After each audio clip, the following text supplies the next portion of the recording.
നമസ്തേ പ്രിയമുള്ള പ്രേക്ഷകരെ, നാം ഇവിടെ ചർച്ച ചെയ്യുന്നത് മേൽപ്പത്തൂർ നാരായണ ഭട്ടപാദനാൽ വിരചിതമായ നാരായണീയത്തിലെ ഹിരണ്യാക്ഷൻ്റെയും ഹിരണ്യകശിപുവിൻ്റെയും ഉൽപ്പത്തി എന്ന 11-ാം ദശകത്തിലെ അന്ത്യശ്ലോകം, അവസാനത്തെ ശ്ലോകം. ഒരു ദശകം എന്നാൽ 10 ശ്ലോകമാണ്.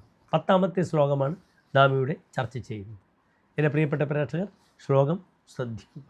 തതോ ജലേശാത് സദൃശം ഭവന്തം നിശമ്യ ബഭ്രാമ ഗവേഷയം സ്വാം ഭക്തേകദൃശ്യ സഹ് കൃപാനിധേ ത്വം നിരുന്ധി ലോകാൻ മരുദായലേശ.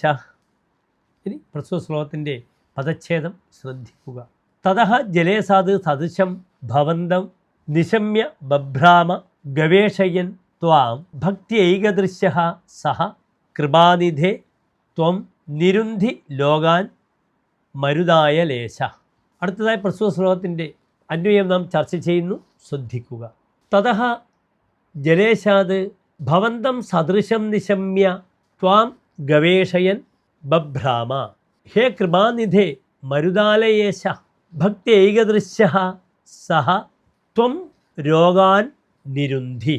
അടുത്തതായി പ്രസ്തുത ശ്ലോകത്തിൻ്റെ സാരാംശം നാം ചർച്ച ചെയ്യുന്നു, ശ്രദ്ധിക്കുക പ്രിയമുള്ള പ്രേക്ഷകർ.